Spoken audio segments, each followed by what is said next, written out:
ते पूजनाने प्रतिकात्मक दिल्या ते आम्ही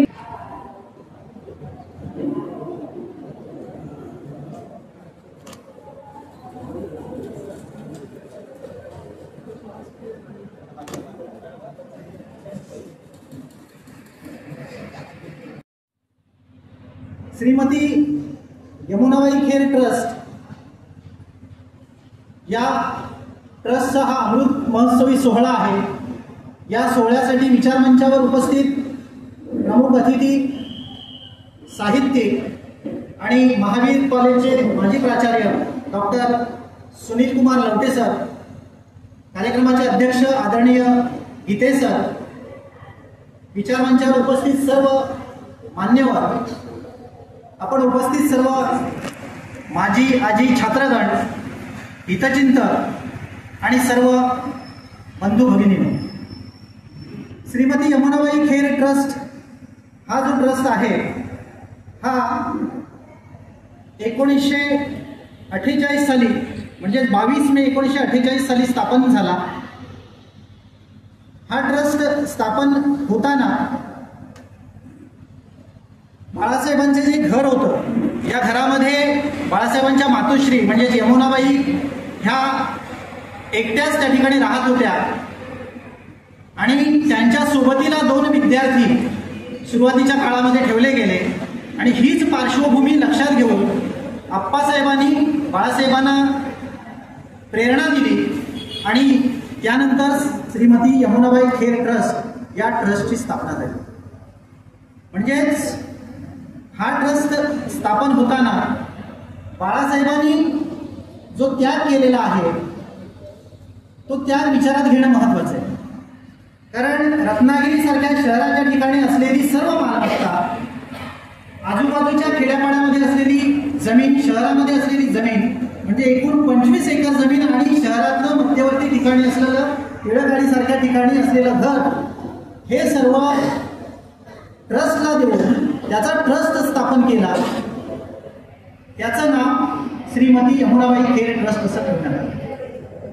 हा ट्रस्ट स्थापन झाल्यानंतर ट्रस्टचा मुख्य उद्देश असा होता की रत्नागिरी आणि सिंधुदुर्ग जिल्ह्यातील गोरगरीब विद्यार्थ्यांना जे शिक्षणासाठी रत्नागिरीमध्ये येतात त्यांना राहण्याची सोय व्हावी, या दृष्टीनं एखाद्या छात्रालयाची निर्मिती करणं हा त्यातला मुख्य उद्देश होता आणि त्यानुसार सर्वोदय छात्रालयाची निर्मिती झाली। हा सर्वोदय छात्रालय जे आहे हे सर्वोदय छात्रालय 1949 रोजी स्थापन आणि ट्रस्ट आणि छात्रालय यांचा या 2 वर्षामध्ये म्हणजे 48 आणि 49 म्हणजे 23 आणि 24 हे दोन्ही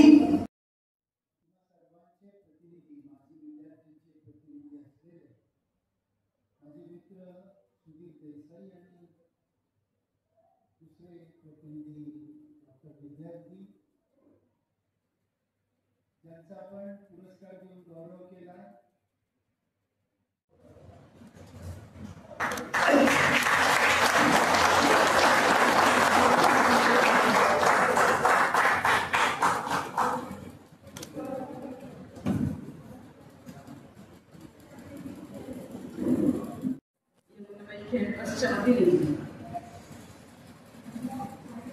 यमुनाबाई ज्या मातोश्रीच्या रूपाने 2 छात्रांच्यापासून सुरुवात झाली, त्यांनी शिक्षणासाठी आधार द्यायला सुरुवात केली आणि त्यानंतर पुढे आज छात्रालय 1600 विद्यार्थ्यांमध्ये विद्यार्थ्यांना सावली देऊ शकला, आधार देऊ शकला आणि समाजात एक सन्मान याच्याकडे संपूर्ण नागरिक म्हणून करू शकला। तर त्याच्या किंवा त्यांच्या नावानं हा पुरस्कार मला दिला जातो, त्यासाठी माझी निवड केली आपण सर्वांनी। मला माहीत नाही की मी त्यासाठी पात्र आहे की नाही, पण यापुढे नक्की त्यासाठी पात्र राहण्याची जबाबदारी माझी वाढली आहे असं निश्चित या ठिकाणी वाटतं। कामाची सुरुवात केली तेव्हा घरून काहीच घडलं नाही। माझ्या परिचयकांनी मॅडमने याकडे सांगितलं की मी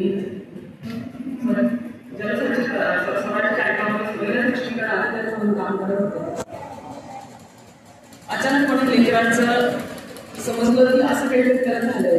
ऑटिझम शब्द म्हटल्यासारखी तो परत ऐकलेला नव्हता आणि डॉक्टरांनी सांगितलं की आम्हाला ऑटिझम आहे, आम्हाला त्या ऑटिझमवर असं मेडिसिन किंवा औषध नाही. एक आईची जी अवस्था असेल तीच अवस्था माझी झाली की असं काय घडलं की असं काय घडलं माझ्यासोबत. भयंकर डायरेक्शन होतं. माझ्या बहिणींनी आणि भावांनी इथे मला बाहेर पडण्यासाठी एका लँडमार्क एज्युकेशन नावाच्या कोर्सला पाठवण्यासाठी मला सांगितलं की तिकडे जा. मी त्यांना प्रश्न केला की ते माझं बाळ बदलून देणार आहेत का, परिस्थिती बदलणार आहेत का, आणि तेव्हा परिस्थितीच नव्हती सांगण्यासाठी. त्याच्यानंतर मी त्या कोर्सला ॲडमिशन घेतली. त्या कोर्समध्ये गुरमीत सिंग म्हणून एक माझे गुरु आमच्यासोबत काम करत, जे कोच काम करत होते ते आमच्यासोबत आम्हाला आयुष्यात की त्यामुळे स्टक झालं, थांबवलं, तिथून बाहेर कसं पडायचं त्यासाठी काम करत होते. त्यांना मी प्रश्न विचारला की मेरे साथी क्यों हुआ, सेशन हिंदीमध्ये झालं. एक क्षण ते थांबले आणि म्हणाले की कोई उसकी अच्छी माँ हो सकती थी इसलिए अल्लाह मेरे पास आया. एकदम बदलला, दृष्टिकोन बदलला. खरंच असं वाटलं, एक आत्मानुभूती झाली की खरंच आहे की जर अशा एखाद्या आईला ऑटिझम असलेला मुलगा झाला असता आणि तिला काय कळलं नसतं की कुठल्या ऑटिझम स्पेक्ट्रम डिसऑर्डर काय असतं, त्याने कुठल्या मनोवैज्ञानिक समस्या निर्माण होतात, मला काय प्रॉब्लेम असं समजू शकली नसते. मला हे समजू शकणार आहे आणि मी याला काम करू शकते म्हणून तो माझ्याकडे आला असेल. हे सगळं ठीक आहे, पण परत दुसऱ्या दिवशी म्हटलं पण ही खूप समस्या आहे. मी जेव्हा त्यांना हा प्रश्न परत म्हटलं की सर ठीक आहे लेकिन बहुत बड़ी प्रॉब्लेम आहे. त्यांनी मला सांगितलं कोण कहता है प्रॉब्लेम, म्हटलं मी म्हणते. ते म्हणाले की तुझे ते ऑपरेशन लागते. म्हटलं कसं. लहानपणी शाळांमध्ये फळावर गोष्ट घेऊन वाचली होती की आपण समस्त संगीत करा त्याचं कसं आणि किती अवघड असतं ते माहीत नव्हतं. पण त्यांनी मला सांगितलं की काय तुझे खिलावून नाही, तुझे त्याला ढूंढणं बेनिफिट करणार. त्या रात्री मी झोपू नाही शकले आणि सकाळी तेच झालं. कदाचित निर्मिकाची ही इच्छा असेल की मी या क्षेत्रात काम करावं म्हणून कदाचित अल्लाह माझ्याकडे आला. आणि त्या दिवशी मी त्या प्रशिक्षणामध्ये अपफ्रंट आले, जाहीर केलं की आजपासूनचं पुढचं आयुष्य माझं अशा मुलांसाठी असेल आणि अशा पालकांसाठी असेल आणि जॉब करून एका प्रशिक्षण नोकरी सोडून काम सुरू केलं. तो क्षण सांगताना बोलताना सोपा वाटतं, पण त्यानंतर उभं राहताना काय अडचणी आल्या असेल पण आजही तिथे उभी आहे. आणि कदाचित तो माझ्या ध्यास कामाचा कार्यात कधी रूपांतरित झाला ते कळलं नाही. त्याच्या कदाचित आपण तरी मला आज हा सन्मान मिळाला असेल असं वाटतं.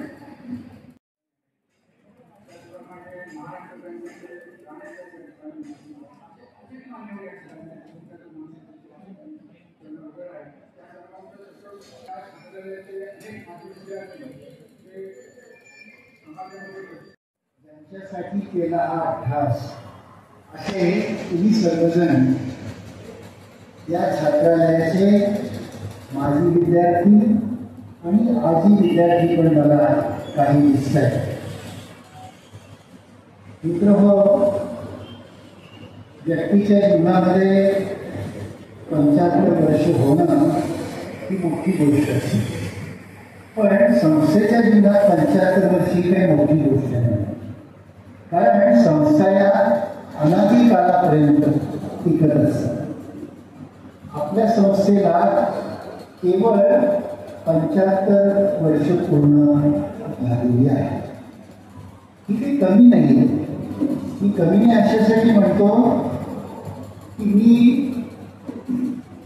गीते सरांनी, ॲडव्होकेट ढवळ यांनी मला जे अहवाल पाठवले, ही माहिती दिली, ती मला वाचता येत असल्यामुळे आणि मी साक्षर असल्यामुळे ओळख वाचलेली आहे.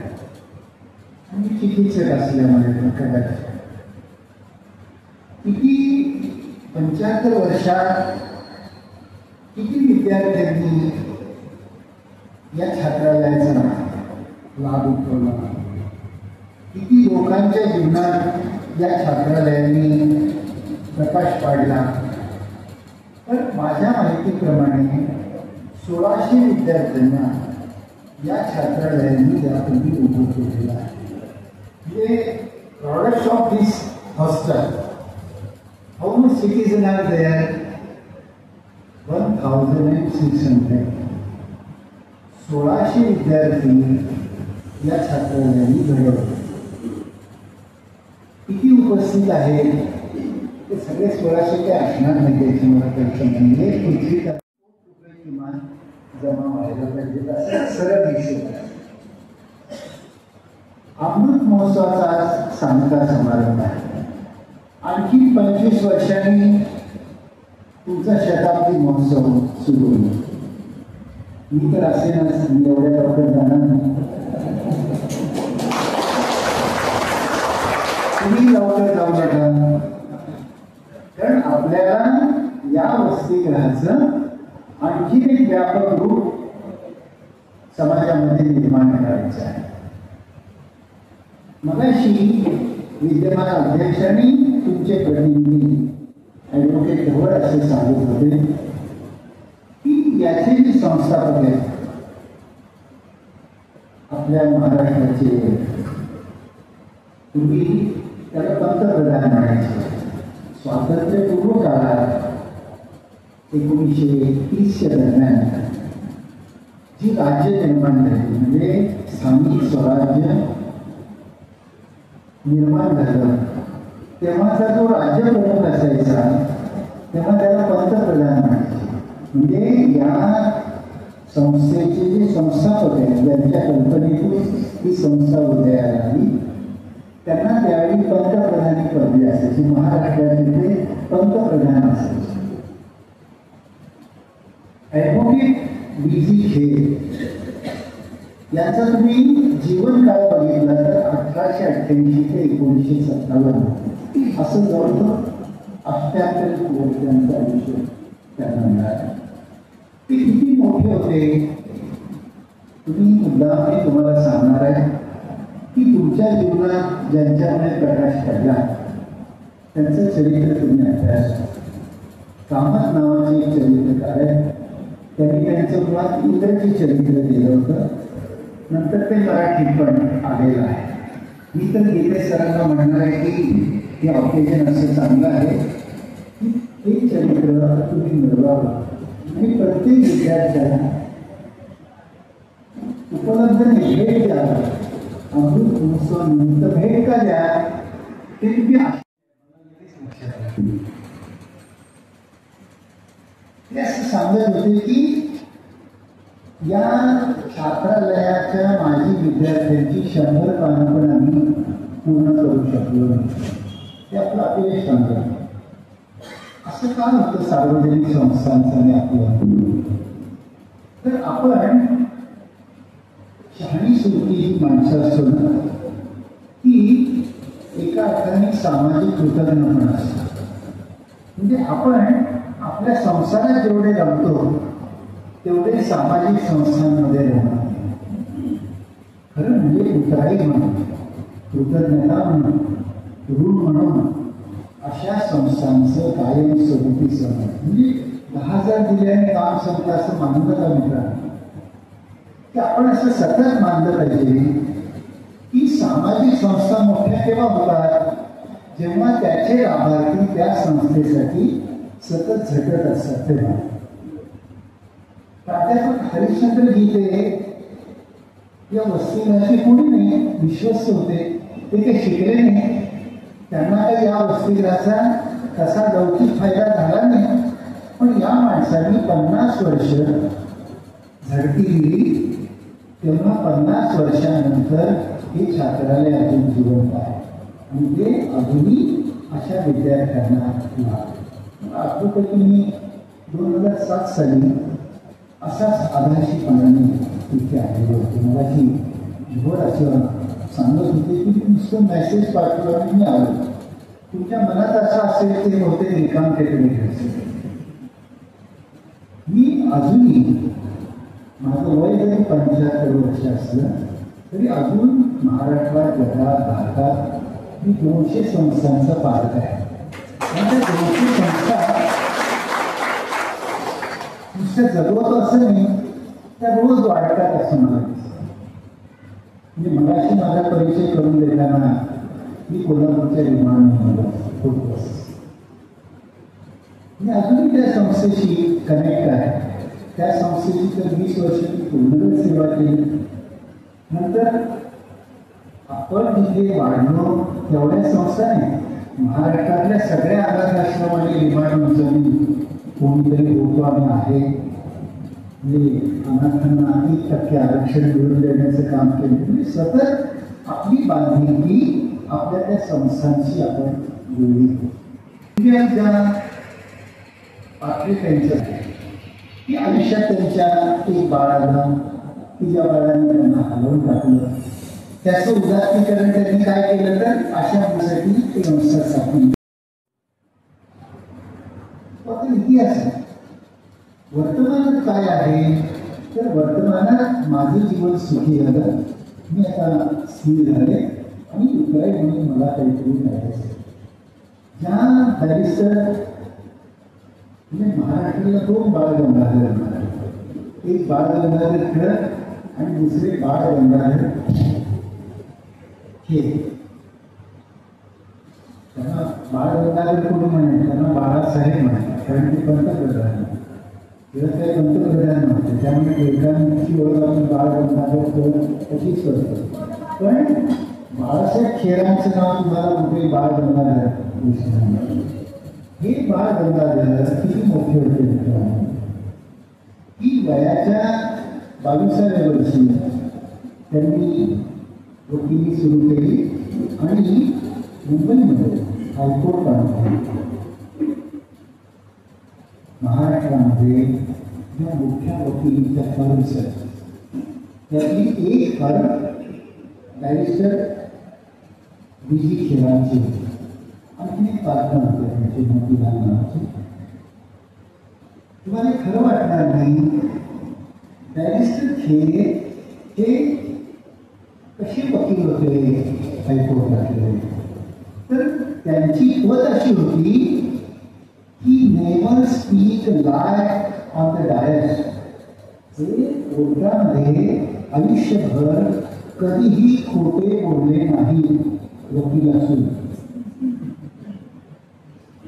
वकिलाचं चरित्र खूप मोठं असतं.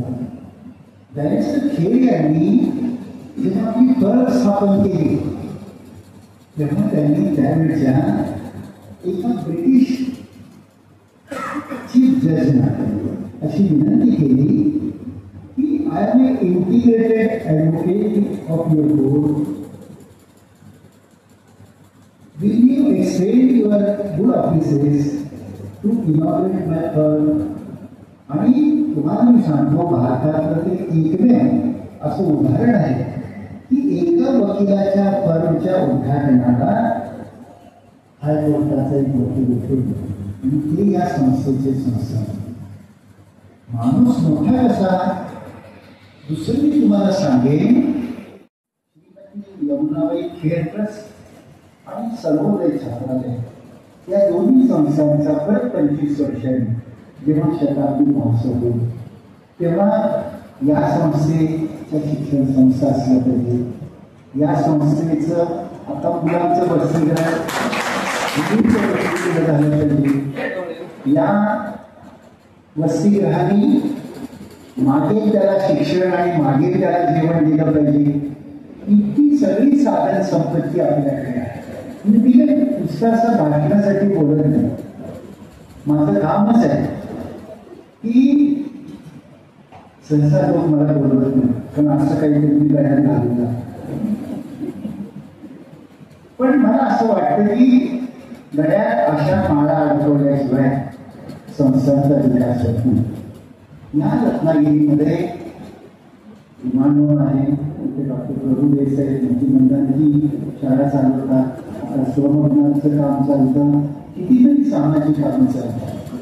तुमचं काम गरीब आणि गरजू विद्यार्थ्यांना शिक्षण आणि अन्न देणं आहे की जेणेकरून केवळ अन्नामुळे आणि केवळ राहायची सोय नाही म्हणून कुणाचं शिक्षण घेतात.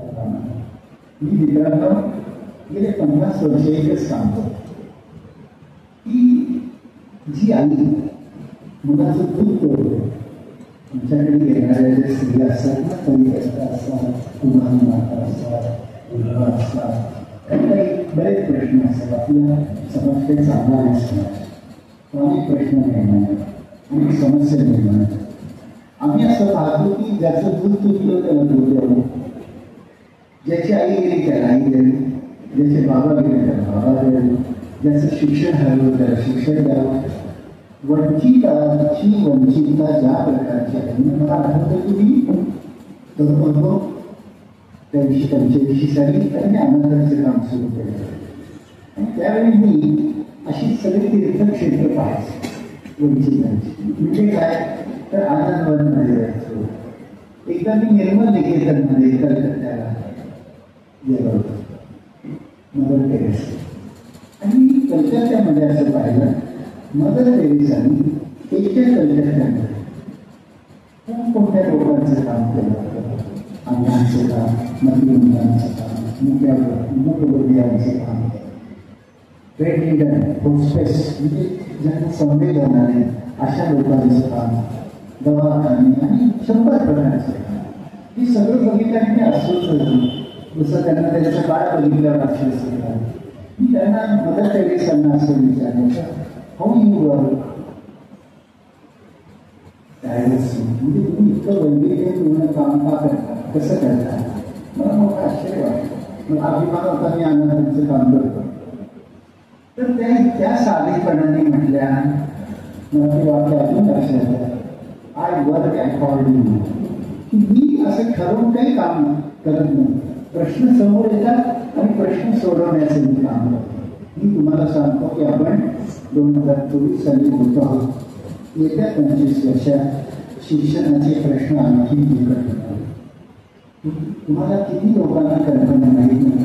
माझे शिक्षण अधिकारी शेजारच्या शिक्षण अधिकारी नुकतेच शेजारच्या सिंधुदुर्ग जिल्ह्यात प्राथमिक शिक्षण अधिकारी मिळाले.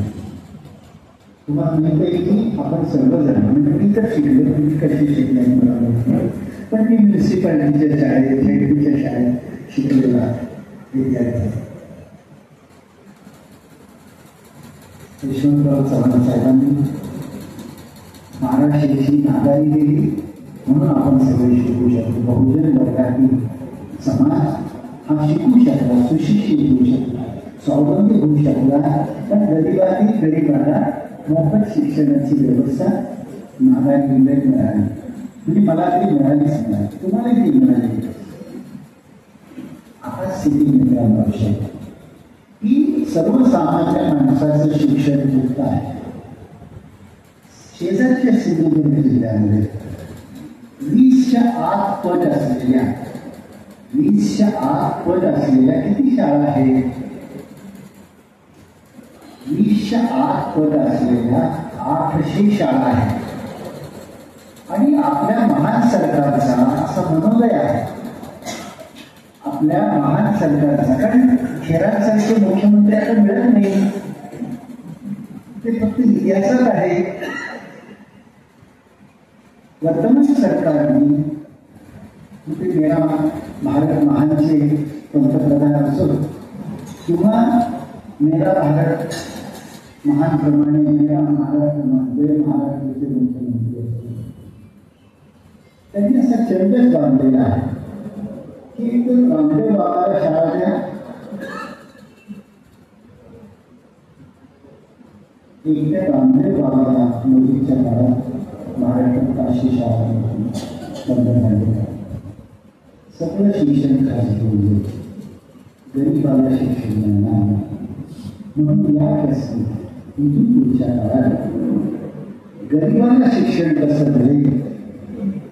मग मी तुम्हाला सांगेन, असा भाषेचा दुर्विमान बाळगून जगामध्ये नंबर 1 होण्यासाठी जे शिक्षण असेल ते शिक्षण भविष्यकाळात द्यावं आणि प्रत्येक वंचित विद्यार्थी सबल कसा होईल असे स्वप्न बाळगून येत्या 25 वर्षात काम करावं असं आवाहन करतो. आणि त्यासाठी मी तिथे मंत्री नाही, मुख्यमंत्री तर होणारच नाही, पण बाळासाहेब खेळाची योग्यता माझ्यात नाही. पण जर तुम्ही असं काही स्वप्न घेऊन येत्या 25 वर्षात काम करायचं ठरवलं तर मी तुमच्या बरोबर असेल, मागे हा विभाग नसेल. साजरा करावा हे आजचे जे विद्यमान विश्वस्त आहेत किंवा जे आमचं कार्यक्रम मंडळ आहे त्यांच्याकडे मी धरला तेव्हा माझा एक उद्देश होता की गेल्या 75 वर्षामध्ये हयाची वृत्तीने काही कोणाकडे मागायचं नाही, त्या वृत्तीने आमच्या संस्थेचं काम चालतं. आपल्यापैकी सर्वजण मी जे म्हणतो आहे ते किती खरं आहे याचा साक्षीदार की आपण अयाचित वृत्तीने म्हणजे कोणाकडे काही मागायचं नाही या वृत्तीने आपण 75 वर्ष राहिले. पण गेल्या काही वर्षामध्ये काळ जसा बदलत जातो तशी व्यक्तीच्या समोरची आव्हानं जशी बदलत जातात तशी संस्थेपुढची सुद्धा बदलत जातात. आणि आमच्या पुढची आव्हानं असे आहे की आम्ही आज जे विद्यार्थी आमच्याकडे येतात त्यांना किमान ज्या सुविधा द्यायला पाहिजे ती म्हणजे अन्नाची, ती जर आम्ही देऊ शकलो नाही तर त्या विद्यार्थ्यांच्यापर्यंत आमच्या मदतीचा हात जायला पाहिजे तर पोहोचूच शकत नाही. आज सर्वोदयाची दारं कोणाला उभी आहे, गरिबांसाठी आहे ती गोष्ट खरी, पण त्या गरिबांना सुद्धा प्रतिमाह किमान 2000 ते 2200 रुपये खर्च करण्याची क्षमता वाढवावी लागते. अशी क्षमता द्यायची आहे. त्याच मुलांसाठी आमच्या सर्वोदयाची दारं उभी आहे. माझं स्वप्न असं आहे की सर्वोदयाची दारं अगदी ज्याची काही 1 रुपया सुद्धा खर्च करण्याची कुवत नाही अशा विद्यार्थ्यांसाठी सुद्धा उभी असली पाहिजे. आणि त्यासाठी त्या सर्वोदय आहे. त्या सर्वोदय कशाला म्हणतो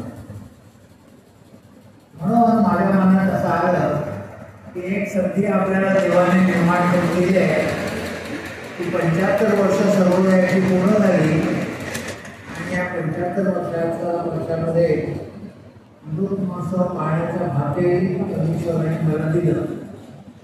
तेव्हा आपण काहीतरी आपल्या सहकार्यांसमोर उद्दिष्ट ठेवूया म्हणून त्यांनी सांगितलं की आपण ध्येयाच्या वृत्तीने आतापर्यंत वागलो, पण आता आपण लोकांकडे जाऊया आणि लोकांकडनं काही त्याला जमेल तसं मागूया. त्याप्रमाणे काम झालं नाही तसं नाही, परंतु मगाशी लोकेश आहे त्यांचा उपस्थितांची जेव्हा संख्या सांगत होते तेव्हा त्याचा काय हेतू होता मला माहिती नाही, पण मला जे अभिप्रेत आहेत तेच त्यांना अभिप्रेत असावं की 1600 विद्यार्थी 1600 विद्यार्थी आज नसतील पण त्यांचे कुटुंबीय नक्की असतील. पण या हॉलमध्ये त्या 1600 मध्ये एक दशांश तरी आहेत का तर ते नाही.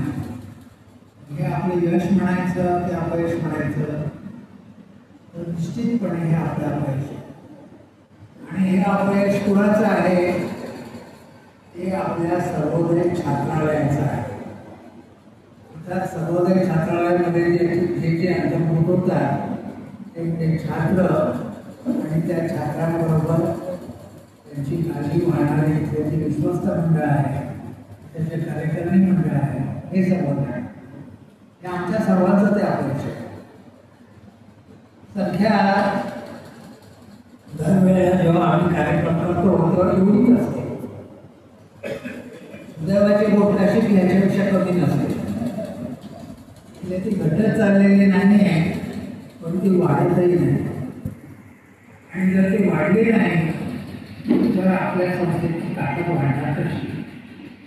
मला असा अंदाज होता की काही वर्षापूर्वी माझ्या 75 मध्ये सर्वोदयाच्या विद्यार्थ्यांनी उत्स्फूर्तपणे मला काही पक्का लाभ न देता माझी 75 घाट घातला.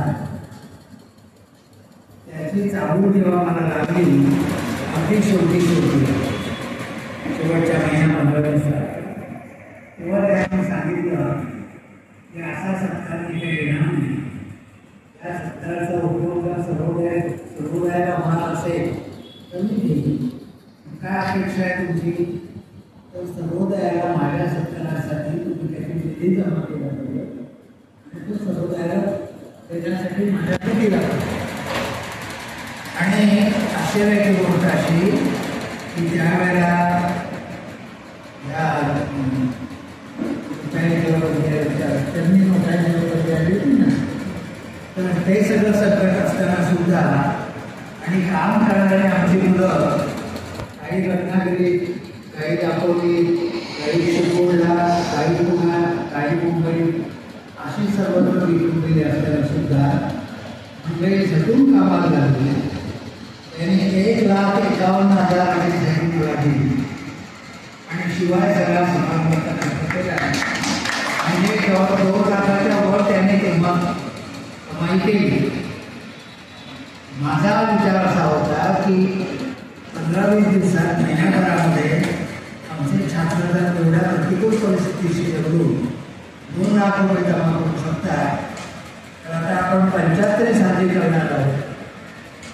किंवा त्यांना जर टार्गेट आपण दिलं 10 लाखाचं, तर ते काही फार नाही.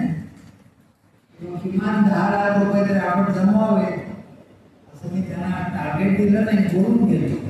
टार्गेट देणं, काम करून घेणं हा माझा स्वभाव नाही. मी कधी प्रशासक नव्हतो, मला प्रशासकीय संधी पण मिळाली नाही. मी फक्त शिक्षक राहिले. छात्रालयाचं प्रशासन केलं, पण ते सुद्धा शिक्षक या भूमिकेतूनच जास्त केलं. तर आता हेतू असा की 10 लाखाचं ते झालं नाही.